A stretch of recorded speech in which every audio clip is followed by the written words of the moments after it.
Hi everyone, I just thought I'd give you another quick update on a few more recent announcements that impact the private rented sector. These announcements are coming out quite ad hocly, but the government has helpfully put together a guidance document specifically for the private rented sector. So I just wanted to go through some of the key points there and just bring them all together. So the first one is that literally in the last few days the government has confirmed that EPCs are still required if you are looking to sell your property or you're looking to rent your property out. Now do bear in mind that until the 13th of April there are restrictions on moving property unless you are a vulnerable person, a key worker, or there are contractual obligations. Having said that, if you are moving people into a vacant property, then obviously the EPC rules still apply. Now there will be some rules around the surveyors actually carrying out the EPCs, so they will need to make sure that they maintain the social distancing rules when they're actually doing the survey in the first place.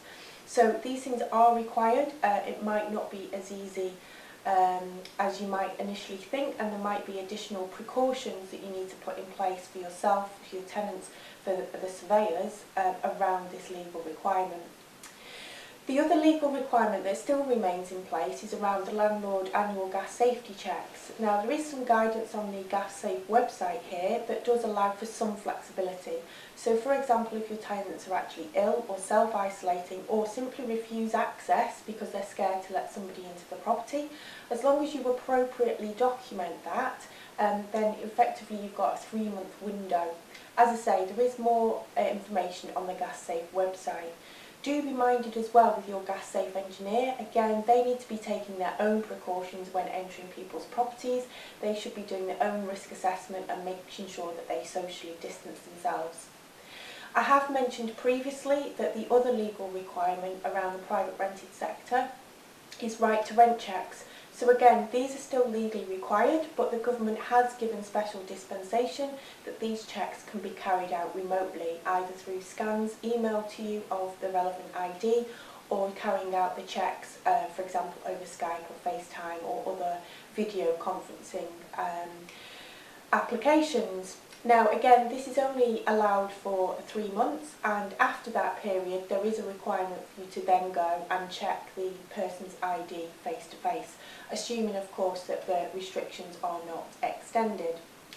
The government guidance also sets out that non-essential visits to properties should be avoided at this time.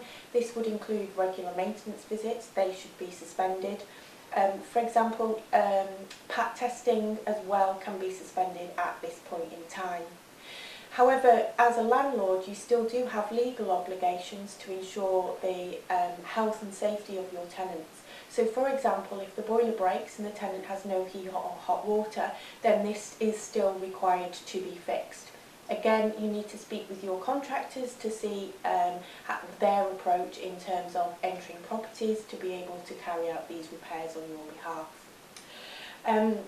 As I mentioned, there are restrictions on movement until these are due to expire next week. I guess we'll see later this week as to whether they're going to be extended or not. And the recent government guidance does also clarify evictions. Now, the Coronavirus Act does specifically say that the notice given under a Section 21 notice is being extended from 2 months to 3 months for the period up to September of this year. The recent government guidance that I've seen specifically for the private rented sector also this confirms that this 3-month notice period also now applies to Section 8 notices. So for any grounds of eviction there is now a 3-month period. Most people would probably only use a Section 8 notice for non-payment of rent, and we've done so in the past, and usually the expiry period for that is 2 weeks.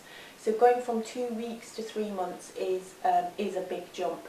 It is worth bearing that in mind. The government fortunately hasn't banned evictions completely at this point, as they have in commercial property. So if you have commercial property under the Coronavirus Act, if your tenant doesn't pay you any rent, there's absolutely nothing you can do about it in law until after June of this year.